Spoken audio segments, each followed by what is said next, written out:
News 7 Rajasthan ने कल आपको एक स्टोरी दिखाई थी जहां एक भाई अपनी बहन को विकलांग बता करके और व्हील चेयर पर चला करके धर्म के नाम पर लोगों से पैसे मांग रहा था।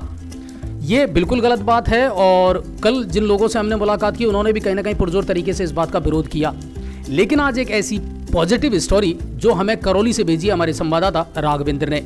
जी हाँ, आज हमारे समाज में कई लोगों के द्वारा गलत तरीके से धर्म के नाम पर पैसा मांगने वालों की बाढ़ सी आ गई है। जहां देखो वहां अपने आप को अपाहिज बताकर, कमजोर बताकर पैसे मांगने का चलन कुछ गलत लोगों के द्वारा चलाया जा रहा है। कभी वो व्हील चेयर पर बैठकर धर्म के नाम पर लोगों से पैसा मांगते हैं, तो कभी अपने आप को अपाहिज बताकर और राम के नाम पर और रहीम के नाम पर पैसा मांगते हैं। लेकिन इस समाज में कुछ लोग ऐसे भी हैं जिन्होंने अपनी दिव्यांगता को अपने काम के बीच कभी नहीं आने दिया। ऐसे ही विशेष योगजनों को खोजा हमारे न्यूज़ 7 राजस्थान के करौली रिपोर्टर ने। करौली जिला मुख्यालय पर बाजार में एक शख्स पर हमारी नजर पड़ी जिसकी उम्र लगभग 70 वर्ष थी और नाम जब पूछा तो बताया हंडू माली।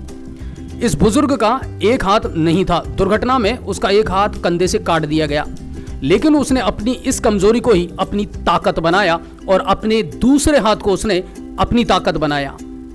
आज वो खुद एक हाथ से ठेला चलाकर अपने सर पर बोझा ढोकर के अपने परिवार के लिए 2 जून की रोटी जुटाता है और पैसे कमाता है और अपने पूरे परिवार का पालन पोषण करता है। अपने एक हाथ को ही आज उसने अपनी ताकत बना लिया।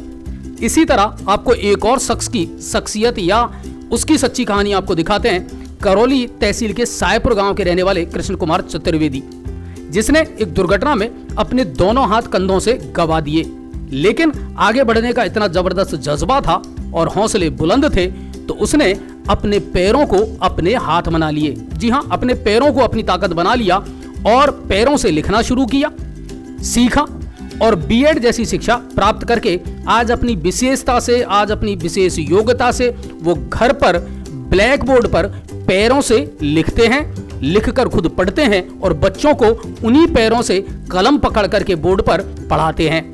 हमारे समाज में ये युवक कृष्ण कुमार चतुर्वेदी और वृद्ध हंडू माली इस बात का जीता जागता उदाहरण है कि अगर हम कोशिश करें तो हमारे लिए कोई भी कार्य छोटा नहीं है और हमारे हौसले बुलंद होने चाहिए, मंजिल खुद ब खुद मिल जाती है।